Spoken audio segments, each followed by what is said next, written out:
আসসালামু আলাইকুম ওয়ারহমতুল্লাহ। ভাই ও বোনেরা, আপনি কি কখনো ভেবে দেখেছেন আল্লাহ কালাম কুরআন কে নিয়ে এসেছিলেন আসমান থেকে জমিনে? কে ছিলেন সেই ফেরেশতা যার মাধ্যমে আল্লাহ কথা বলেছেন মানুষের সাথে? আজকের এই ভিডিওতে আমরা জানব হজরত জিব্রাইল আলাইহিসসালাম তিনি কে ছিলেন, কিসের তৈরি ছিলেন, কি ছিল তার দায়িত্ব এবং কেন তিনি ছিলেন ফেরেশতাদের মধ্যে সর্বশ্রেষ্ঠ। এই ভিডিওটি শেষ পর্যন্ত শুনবেন ইনশাআল্লাহ। রাসূলুল্লাহ সাল্লাল্লাহু আলাইহি ওয়াসাল্লাম বলেছেন, ফেরেশতাদের সৃষ্টি করা হয়েছে নূর থেকে, জিনদের সৃষ্টি করা হয়েছে ধোঁয়াবিহীন আগুন থেকে, আর মানুষকে সৃষ্টি করা হয়েছে মাটি থেকে। এই হাদিসটি বর্ণিত হয়েছে সহিহ মুসলিমে। এর অর্থ হল হজরত জিব্রাইল আলাইহিসসালাম নূর থেকে সৃষ্ট। এই নূর আমাদের দুনিয়ার আলো নয়, এটি আল্লাহ সৃষ্টি এক পবিত্র নূর। এই নূরের কারণেই ফেরেশতারা কখনো পাপ করেন না, তারা শুধু আল্লাহ আদেশ পালন করেন।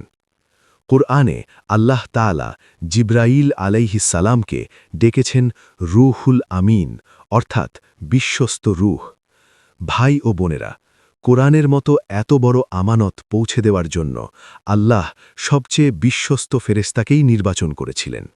এই কারণেই জিব্রাইল আলাইহিসসালাম ছিলেন আল্লাহ সবচেয়ে নিকটবর্তী ফেরেশতাদের একজন। রাসূলুল্লাহ সাল্লাল্লাহু আলাইহি ওয়াসাল্লাম বলেছেন, আমি জিব্রাইলকে তার আসল রূপে দেখেছি। তার ছিল ৬০০টি ডানা। এই ডানাগুলো আকাশের দিগন্ত ঢেকে ফেলেছিল। ভাই ও বোনেরা, একবার ভাবুন, ৬০০টি ডানা। এত শক্তিশালী হয়েও জিব্রাইল আলাইহিসসালাম ছিলেন অত্যন্ত বিনয়ী, কারণ তিনি জানতেন তিনি আল্লাহ বান্দা।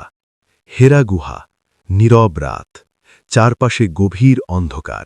ঠিক সেই মুহূর্তে জিব্রাইল আলাইহিসসালাম নবী মুহাম্মদ সাল্লাল্লাহু আলাইহি ওয়াসাল্লামকে বললেন, পড়ো। নবীজি বললেন, আমি পড়তে জানি না।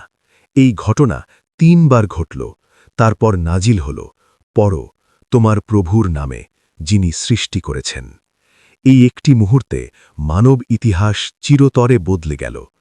একদিন একজন অপরিচিত মানুষ নবীজির কাছে এলেন। তিনি প্রশ্ন করলেন, ইসলাম কি, ঈমান কি, ইহসান কি? নবীজি সব প্রশ্নের উত্তর দিলেন। পরে বললেন, তিনি ছিলেন জিব্রাইল আলাইহিসসালাম, তিনি তোমাদের দ্বীন শিক্ষা দিতে এসেছিলেন। এই হাদিসটি সহিহ মুসলিমে বর্ণিত। এই একটি হাদিসেই পুরো ইসলাম নিহিত আছে।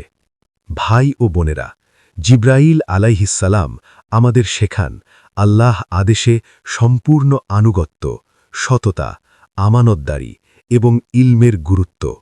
যদি আমরা এই গুণগুলো নিজেদের জীবনে আনি, তাহলেই আমরা সফল হব। হে আল্লাহ, আমাদের অন্তরকে নূরে ভরে দিন, আমাদের জীবনকে কোরআনের আলোয় আলোকিত করুন, আমাদের ঈমানকে মজবুত করে দিন।